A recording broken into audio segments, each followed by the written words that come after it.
Bismillahirrahmanirrahim. Assalamualaikum warahmatullahi wabarakatuh. Kebah Dulia Maha Mulia Paduka Seri Baginda Sultan Haji Hasanah Bolkiah Muizzaddin Waddaullah Ibni Almarhum Sultan Haji Omar Ali Saifuddin Sa'dul Khairiwaddin Sultan dan Yang di-Pertuan Negara Brunei Darussalam bertitah menekankan mengenai perlunya Universiti Islam Sultan Sharif Ali Yunisa memacu budaya penyelidikan berimpak tinggi, iaitu penyelidikan yang tidak hanya tertumpu kepada akademik semata-mata tetapi juga yang berkait rapat dengan isu-isu semasa, cabaran masyarakat serta pembangunan dasar dan penyelesaian kepada permasalahan sebenar. Baginda bertitah mengambil contoh penyelidikan dalam bidang halal dan sains makanan. Kebah Dulia Maha Mulia menekankan demikian dalam titah sempena Majlis Haflul Takharuj ke-15 Yunisa. Baginda memulakan titah dengan merafakkan syukur kehadrat Allah Subhanahu Wa Taala kerana dengan izin dan limpah rahmatnya jua dapatlah sekali lagi bersama-sama dalam Majlis Haflul Takharuj kali ke-15 Yunisa. Kebah Dulia Maha Mulia bertitah dengan tulus ikhlas mengucapkan syabas dan tahniah kepada semua graduan yang diraikan atas kejayaan mereka yang bukan sahaja mencerminkan ketekunan dan kesungguhan, malah juga membawa harapan besar bagi generasi pelapis yang akan menerajui kepimpinan negara. Beta juga merakamkan ucapan tahniah dan penghargaan kepada para ibu bapa dan para penjaga yang menjadi tunggak di sebalik pencapaian hari ini. Seterusnya, kepada para pensyarah yang telah sama-sama berusaha untuk memastikan para graduan dapat bersama meraihkan kejayaan mereka pada hari ini.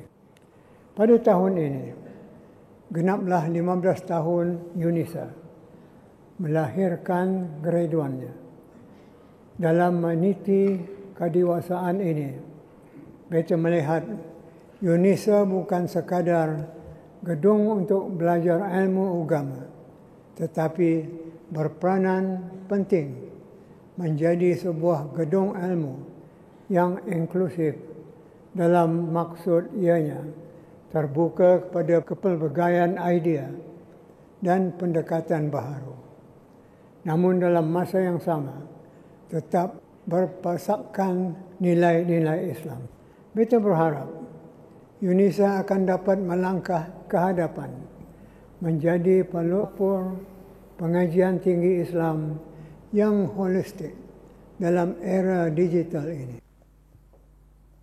Kebah Dulia Maha Mulia seterusnya bertitah era digital hari ini menjadikan dunia bergerak pantas.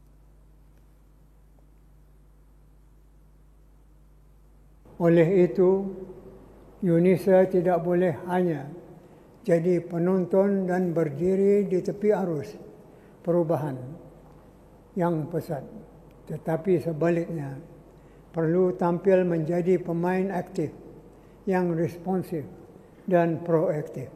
Mungkin sudah tiba masanya bagi Yunisa untuk menilai semula pendekatan dan kaedah pengajaran dan pembelajaran, memperbaharui kurikulum serta meningkatkan keupayaan literasi digital terkini dalam kalangan pelajar dan tenaga akademik.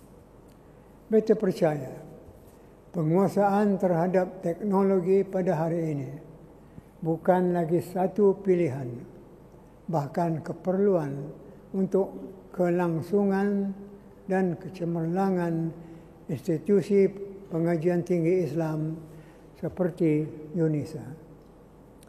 Bidang-bidang ilmu tradisional seperti tafsir, hadis, fiqh masih saja mempunyai ruang yang sangat luas untuk diteroka semula dengan pendekatan yang lebih segar, khususnya apabila dihubungkan dengan teknologi digital. Di samping itu, UNISA juga boleh menawarkan program micro-credential bersifat sepanjang hayat, lifelong learning, yang kandungan kurikulumnya adalah gabungan tradisional dan kontemporari. Seiring dengan itu titah baginda, aspek penyelidikan dan pembangunan adalah mustahak diberi keutamaan. Ia adalah teras utama kepada kecemerlangan sebuah universiti. UNISA perlu memacu budaya penyelidikan berimpak tinggi, iaitu penyelidikan yang tidak hanya tertumpu kepada akademik semata-mata, tetapi juga yang berkait rapat dengan isu-isu semasa, cabaran masyarakat, serta pembangunan dasar dan penyelesaian kepada permasalahan sebenar. Sebagai contoh, ialah penyelidikan dalam bidang halal dan sains makanan. UNISA boleh menerjui penyelidikan yang berkaitan dengan teknologi, pengesanan halal dan kajian piawaian halal serantau yang boleh memberi impak positif kepada integrasi sistem jaminan halal. Di samping itu, penyelidikan di dalam bidang ekonomi dan kewangan Islam yang digandingkan dengan teknologi moden juga amat diperlukan. Ini adalah bagi merangka penyelesaian untuk membantu golongan kurang berkemampuan untuk meningkatkan tahap sara diri dan kesejahteraan ekonomi keluarga, agar mereka ini tidak terus tercicir daripada pembangunan arus perdana. Baginda bertitah dengan gabungan yang kuat seperti geran kolaboratif dan perkongsian pakar, UNISA setentunya akan dapat memperkukuhkan lagi kedudukannya sebagai pusat ilmu yang unggul dan diiktiraf di peringkat serantau dan global. Kita juga ingin melihat kerjasama strategik antara institusi pengajian tinggi, agensi kerajaan dan pihak industri diperkasa dalam bidang penyelidikan dan pembangunan. Usaha ini boleh dijayakan melalui geran kolaboratif dan perkongsian pakar. Dengan gabungan yang kuat seperti ini, UNISA setentunya akan dapat memperkukuhkan lagi kedudukannya sebagai pusat ilmu yang unggul dan diiktiraf di peringkat serantau dan global. Akhirnya, beta merakamkan ucapan setinggi-tinggi tahniah dan penghargaan kepada seluruh warga UNISA yang terdiri daripada ahli-ahli majlis, senat, rektor, pegawai-pegawai utama, tenaga akademik dan seluruh pegawai serta kaki tangan UNISA atas segala sumbangan dan penglibatan mereka dalam menjayakan Majlis Aflut Takharuj ke-15 ini. Semoga Allah Subhanahu wa taala akan membalas dengan ganjaran berlipat ganda. 507 graduan menerima ijazah dan diploma pada Majlis Haflat Takharuj UNISA tahun ini ke bawah Dulia Maha Mulia Paduka Seri Baginda Sultan dan Yang di-Pertuan Negara Brunei Darussalam, Chancellor UNISA berkenan berangkat menyempurnakan pengurniaan ijazah dan diploma kepada para graduan. Majlis berlangsung di Dewan Plenary Pusat Persidangan Antarabangsa Brakas.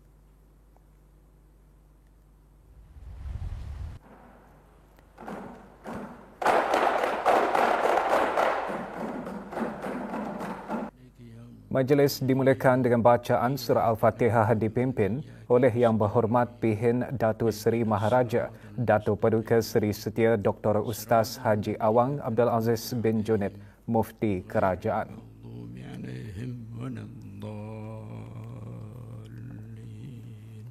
Keberangkatan ke bawah Duli Yang Maha Mulia dijunjung oleh Yang Berhormat Datin Seri Setia Dr. Daeng Hajah Romaizah binti Haji Muhammad Saleh, Menteri Pendidikan, dan Datuk Seri Setia Dr. Awang Haji Nur Arfan bin Haji Zainal, Rektor UNISA. Berangkat sama Duli Yang Teramat Mulia Paduka Seri Pengiran Muda Mahkota, Pengiran Muda Dr. Haji Al-Muhtadi Billah, Menteri Kanan di Jabatan Perdana Menteri, Pro-Chancellor UNISA.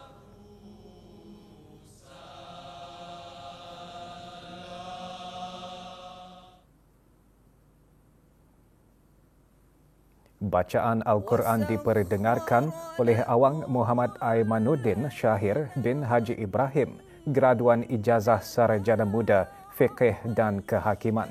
Manakala bacaan Al-Hadis disampaikan oleh Awang Abdul Mujib bin Awang Syahminan, graduan Ijazah Sarjana Muda Tafsir dan Hadis.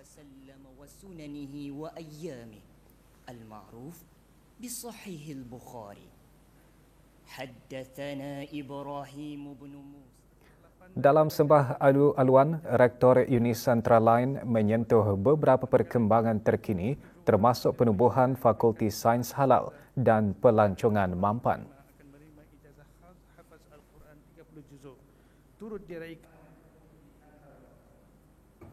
Fakulti ini mengintegrasikan dua disiplin ilmu yang dihasratkan, akan mampu menghasilkan graduan yang berkebolehan tentang perkara berkaitan piawaian atau standard dalam industri halal serta dalam bidang pelancongan mampan yang kini semakin mendapat perhatian dalam kalangan komuniti antarabangsa. Ke bawah Duli Yang Maha Mulia bertitah menyempurnakan pengurniaan ijazah dan diploma kepada para graduan. Bismillahirrahmanirrahim.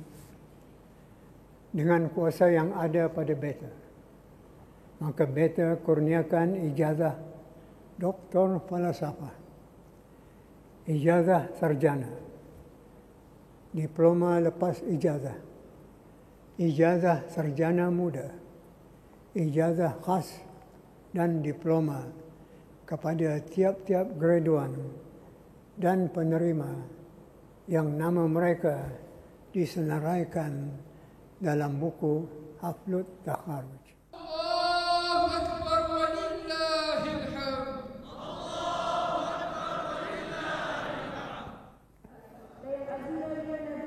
Daripada 507 graduan, 18 menerima ijazah Doktor Falsafah, 79 ijazah sarjana, 11 diploma siswaza, 343 ijazah sarjana muda, 34 diploma tertinggi kebangsaan, 16 program diploma kebangsaan dan 6 ijazah khas hafazan 30 juzuk. Turut diraikan 16 penerima diploma pengajian Islam sebagai kohort sulung UNISA.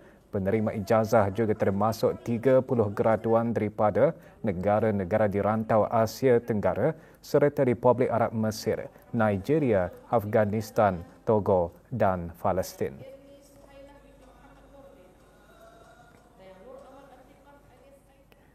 Sebagai pemangkin kepada pembangunan ummah dalam ekosistem mampan maqasid syariah, UNISA akan terus berperanan dalam menyediakan pendidikan tinggi Islam berkualiti dan penyelidikan berimpak tinggi.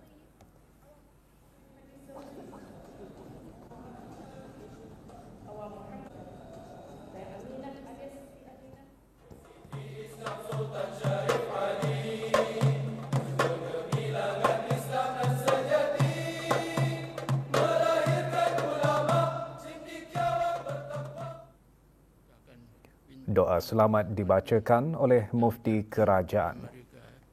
Rahsia hikmahmu, wahai Tuhan sekalian alam. Rabbana atina fid dunya hasanah wa fil akhirati hasanah wa qina adzaban nar. Wa sallallahu wa sallama ala sayyidina Maulana Muhammad wa ala alihi wa sahbihi wa sallam. walhamdulillahi rabbil alamin.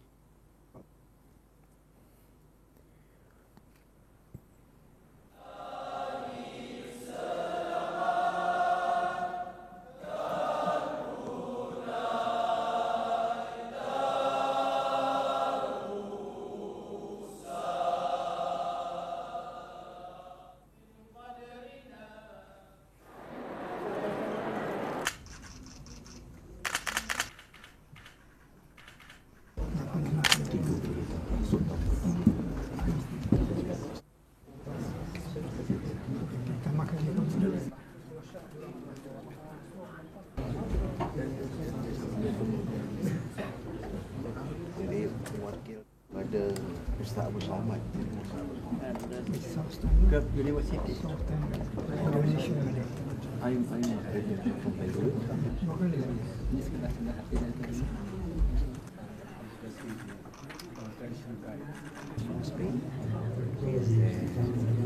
This is Pat's latest work, Islam Empire, Word and Perseverance.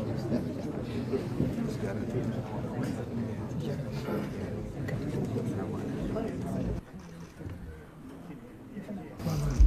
Alhamdulillah.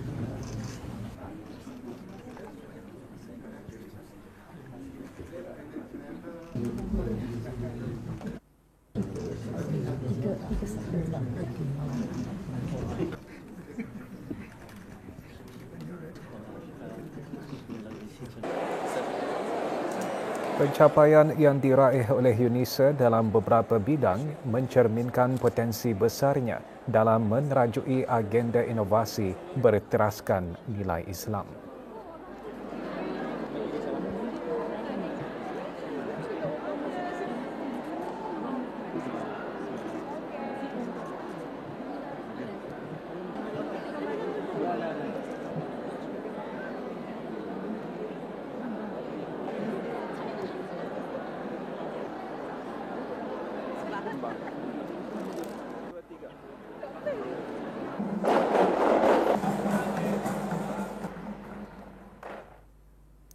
Pencapaian cemerlang graduan UNISA dalam pelbagai bidang pengajian mencerminkan komitmen dalam memperkasa ilmu, menyumbang kepada pembangunan masyarakat dan negara serta menyokong aspirasi negara Brunei Darussalam ke arah menjadi sebuah baldatun thayyibatun wa rabbun ghafur.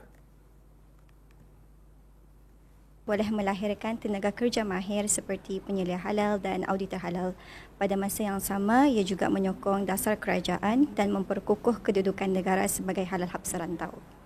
Meneliti bagaimana pembelaan ketidaksempurnaan akal berfungsi di bidang kuasa lain dan mengenal pasti sistem yang sesuai untuk dijadikan rujukan khusus di negara Brunei Darussalam. Melahirkan masyarakat yang berilmu, berakhlak dan berdaya saing seperti mana tajuk kajian saya iaitu adalah pembangunan kualiti hidup warga emas berteraskan maqasid syariah. Menjadi wasilah dalam menyampaikan kefahaman Islam melalui konsep-konsep development dan management yang efektif dan berkesan. So kirakan macam program ini insya-Allah akan melahirkan graduan-graduan yang serba boleh. Menyumbang dari segi idea-idea inovatif di dalam bidang media dan teknologi komunikasi Islam yang mana fokus dan tujuan utamanya adalah untuk memberikan manfaat dan kemaslahatan bagi masyarakat dan pembangunan negara. UNISA adalah salah satu universiti Islam yang terletak di sebuah negara Islam serta menegakkan dasar Islam dalam pengajian, dan juga UNISA mempunyai tenaga pengajar yang berkualiti dan berpengalaman. Upacara ulang tahun ke-50 Angkatan Tentera Pembebasan Nasional Timur Leste berlangsung baru-baru ini di Dili, Republik Demokratik Timur Leste. Mengetuai delegasi dari Kementerian Pertahanan untuk menghadirinya Yang Berhormat Pihin Datuk Lela Raja Major Jeneral Bersara Datuk Paduka Seri Awang Haji Halbi bin Haji Muhammad Yusof, Menteri di Jabatan Perdana Menteri dan Menteri Pertahanan kedua. Juga menyertai Major Jeneral Datuk Paduka Seri Haji Muhammad Hazaimi bin Boh Hassan, Pemerintah Angkatan Bersenjata Diraja Brunei ABDB dan Awang Muhammad Dino bin Haji Ayub, kuasa usaha sementara Kedutaan Negara Brunei Darussalam ke Republik Demokratik Timur Leste. Terdahulu diadakan persidangan antarabangsa di Dewan Utama Kementerian Luar Negeri dan Kerjasama yang dirasmikan oleh Tuan Yang Terutama Kerala Sanana Gusmao, Perdana Menteri Republik Demokratik Timor Leste, diikuti upacara memperingati tentera yang terkorban dalam peperangan.